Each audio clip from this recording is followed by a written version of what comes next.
আসসালামু আলাইকুম। এখনকার আন্তর্জাতিক সংবাদে আপনাদের সবাইকে স্বাগত জানাচ্ছি। চলুন প্রথমেই চলে যাচ্ছি সংবাদ শিরোনামে। আমেরিকার ভেতর থেকেই হয়তো কেউ কাসেম সোলাইমানি হত্যার বদলা নেবে বলছেন কুদস ফোর্সের কমান্ডার। কাশ্মীরে পাকিস্তানের গোলাবর্ষণে ভারতীয় সেনা নিহত। চীন থেকে ব্যবসা গুটাতে চায় 40% জাপানি প্রযুক্তি প্রতিষ্ঠান। পারমাণবিক স্থাপনার তালিকা বিনিময় করল ভারত ও পাকিস্তান। জাতীয় সঙ্গীতে পরিবর্তন আনল অস্ট্রেলিয়া। সবশেষ থাকছে সিরিয়ায় রুশ সামরিক ঘাঁটির কাছে বোমা বিস্ফোরণ। ইরানের কুদস ফোর্সের commander brigadier general Ismail Kayani বলেছেন, আমেরিকার ভেতর থেকেই হয়তো কেউ এই ফোর্সের সাবেক commander lieutenant general Qasem Soleimani হত্যার প্রতিশোধ নেবে। তিনি শুক্রবার জেনারেল সোলাইমানির শাহাদাত প্রথম বার্ষিকীতে আয়োজিত এক অনুষ্ঠানে বলেন, শহীদ সোলাইমানিকে হত্যা করার মাধ্যমে তোমরা যে অপরাধ করেছ তার মাধ্যমে বিশ্বের সকল স্বাধীনতাকামী মানুষকে নতুন এক দায়িত্বের দায়ে আবদ্ধ করে ফেলেছ। কাজেই আমেরিকার ভেতর থেকেই যদি কেউ এই অপরাধের প্রতিশোধ নিতে চায় তাহলেও অবাক হওয়ার কিছুই থাকবে না। জেনারেল কায়ানি আরও বলেন, আমেরিকার কোনো অপরাধী কার্যক্রমই কুদস ফোর্স ও প্রতিরোধ ফ্রন্টকে লক্ষ্যচ্যুত করতে পারবে না। তিনি বলেন, সোলাইমানি যে পথে চলেছেন তার একজন নেতা ছিল, তার সাফল্যের চাবিকাঠি ছিল সেই নেতার দিক নির্দেশনা অনুসরণ। সেই নেতা এখনও আছেন এবং কুদস ফোর্সের প্রতি তার সহানুভূতি এখনও বিদ্যমান। ইসলামী প্রজাতন্ত্র ইরানের সর্বোচ্চ নেতা আয়াতুল্লাহ লুজমা খামেনেই পদাধিকার বলে দেশের সশস্ত্র বাহিনীর সর্বাধিনায়ক তিনি। কাজেই ইসলামী বিপ্লবী গার্ড বাহিনী বা আইআরজিসির শাখা কুদস ফোর্স আয়াতুল্লাহ খামেনির নির্দেশে গঠিত হয়েছে এবং তারই সরাসরি দিক নির্দেশনায় পরিচালিত হচ্ছে। ভারতীয় কর্মকর্তারা জানিয়েছেন, কাশ্মীরের রাজৌরি জেলায় নিয়ন্ত্রণ রেখার একটি পোস্টে পাকিস্তানের সেনা সদস্যদের গোলাবর্ষণে ভারতের এক সেনা নিহত হয়েছে। স্থানীয় সময় শুক্রবার বিকেল 3:30 থেকে 5:30 পর্যন্ত নওশেরা সেক্টরে গুলিবর্ষণ করা হয় বলে জানানো হয়েছে। ভারতীয় বাহিনী পাল্টা গোলাবর্ষণে জবাব দিয়েছে বলেও দাবি করেছে দিল্লি। সম্প্রচার মাধ্যম এনডিটিভির প্রতিবেদন থেকে এসব তথ্য জানা গেছে। কাশ্মীর নিয়ে ভারত ও পাকিস্তানের মধ্যে বিরোধ দীর্ঘদিনের। 2003 সালে নিয়ন্ত্রণ রেখায় অস্ত্রবিরতি কার্যকরে সম্মত হয় দুই দেশ।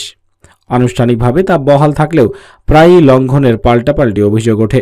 2014 সালে ভারতের প্রধানমন্ত্রী নরেন্দ্র মোদীর প্রথম সরকার গঠনের পর থেকে দুই দেশের দ্বিপাক্ষিক সম্পর্কে কোনো কার্যকর অগ্রগতি হয়নি। শুক্রবার ভারতীয় প্রতিরক্ষা মন্ত্রণালয়ের এক মুখপাত্র বলেন, আজ 3:30 নাগাদ পাকিস্তান সেনাবাহিনী বিনা উস্কানিতে নওশেরা সেক্টরে ছোট অস্ত্রের গুলি ও তীব্র গোলাবর্ষণ শুরু করেছে। ভারতীয় বাহিনী যথাযথ জবাব দিয়েছে বলেও জানান তিনি। প্রতিরক্ষা মন্ত্রণালয়ের মুখপাত্র জানান, গোলাবর্ষণের ঘটনায় নায়েব সুবেদার রবীন্দর গুরুতর আহত হয়ে পরে মারা যান। ভারতীয় কর্মকর্তাদের দাবি, গত 18 বছরে পাকিস্তান নিয়ন্ত্রণ রেখায় 5100 বার যুদ্ধবিরতি লঙ্ঘন করেছে। গড়ে প্রতিদিন 14 বার করে যুদ্ধবিরতি লঙ্ঘন করেছে বলে অভিযোগ তাদের। এসব ঘটনায় 24 জন নিরাপত্তা কর্মকর্তা সহ 36 জন নিহত হয়েছে। দক্ষিণ এশিয়ার চিরপ্রতিদ্বন্দ্বী দুই দেশ ভারত ও পাকিস্তান শুক্রবার নিজেদের পারমাণবিক এবং কৌশলগত স্থাপনার তালিকা বিনিময় করেছে। পাকিস্তানের পররাষ্ট্র মন্ত্রণালয় এক বিবৃতিতে এই কথা জানিয়েছে।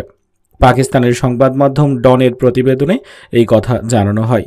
এক চুক্তির আওতায় এই তালিকা বিনিময় করে ভারত ও পাকিস্তান।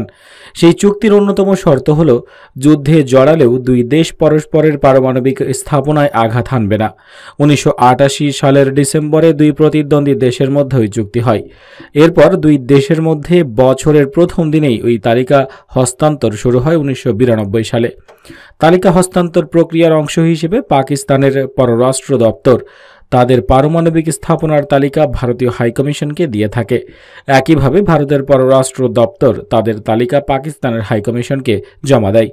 1947 সালে ভারত ও পাকিস্তানের আলাদা দেশ হিসেবে আবির্ভূত হওয়ার পর থেকে পরস্পরের বিরুদ্ধে প্রতিদ্বন্দ্বিতায় লিপ্ত তারা। এ পর্যন্ত 3টি যুদ্ধেও জড়িয়েছে দেশ দুটি।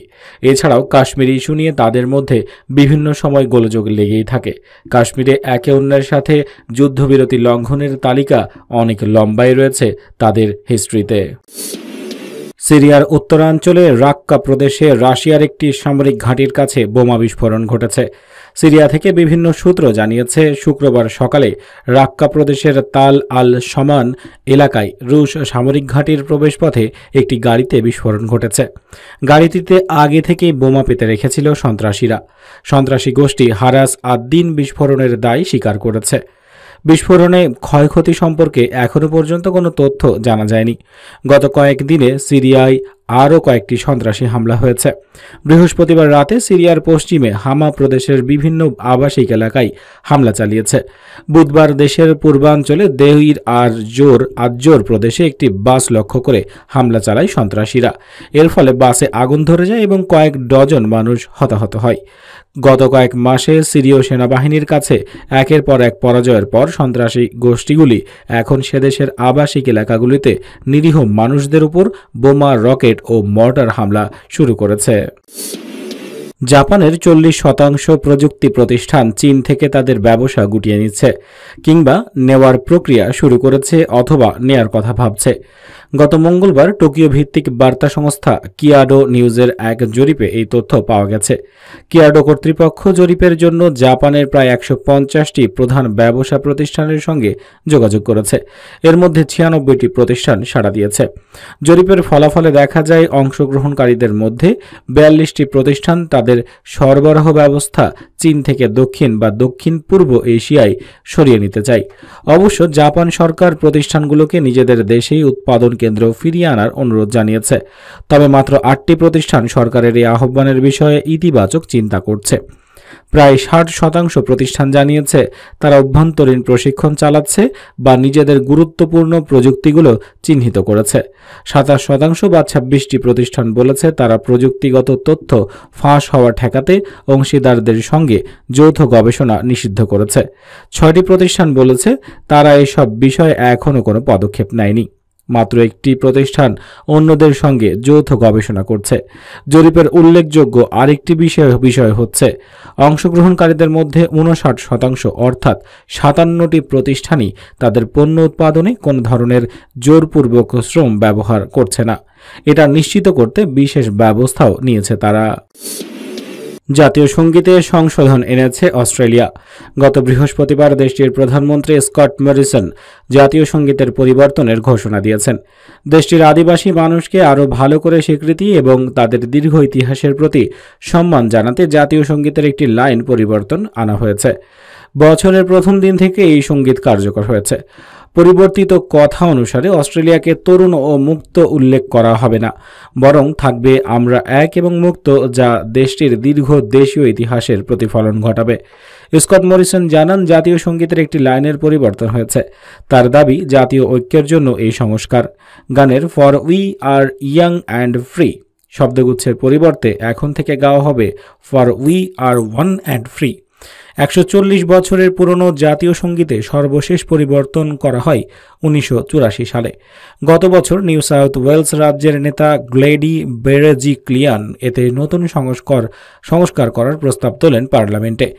সংস্কৃতি জাতিসত্তায় বৈচিত্র্যপূর্ণ দেশ অস্ট্রেলিয়ায় 3 শতাধিক জাতির মানুষ বসবাস করে। অস্ট্রেলীয় প্রধানমন্ত্রীর এই পরিবর্তনের ঘোষণা আকস্মিক হলেও সরকারের বিভিন্ন স্তরে এটিকে স্বাগত জানানো হয়েছে। মরিসন বলেছেন তিনি আশা করছেন এই পরিবর্তন ঐক্যের চেতনা সৃষ্টি করবে। 18 শতকে শ্বেতাঙ্গ ইংরেজদের দ্বারা ঔপনিবেশিক শেকলে আবদ্ধ হওয়ার কয়েক হাজার বছর আগে থেকেই অস্ট্রেলিয়াতে জনগণের বসবাস ছিল। গত বছরের শুরুতে নিউ সাউথ ওয়েলস রাজ্যের নেতা গ্লাডিজ বেরেজিক্লিয়ান জাতীয় সঙ্গীতে পরিবর্তন আনার সুপারিশ করেছিলেন। তিনি বলেছিলেন, বর্তমান জাতীয় সঙ্গীতের কথাই অস্ট্রেলিয়ার প্রথম জাতির সংস্কৃতির গর্বের কথা ফুটে ওঠেনি, তাই এটি পরিবর্তন করা দরকার। বন্ধুরা, এই ছিল এতক্ষণ পর্যন্ত সংবাদে। আশা করি আপনাদের ভালো লেগেছে। ভিডিওটি অবশ্যই লাইক করবেন, খবরটি আপনাদের বন্ধুদের সাথে শেয়ার করবেন। চ্যানেলে সাবস্ক্রাইব করে না থাকলে এক্ষুনি চ্যানেলে সাবস্ক্রাইব করে বেল আইকনে ক্লিক করুন নিয়মিত আপডেট পাওয়ার জন্য। কমেন্ট বক্সে আপনার মূল্যবান মতামত জানাতে ভুলবেন না। দেখা হচ্ছে পরবর্তী খবরে। ততক্ষণ পর্যন্ত ভালো থাকবেন। আল্লাহ হাফেজ।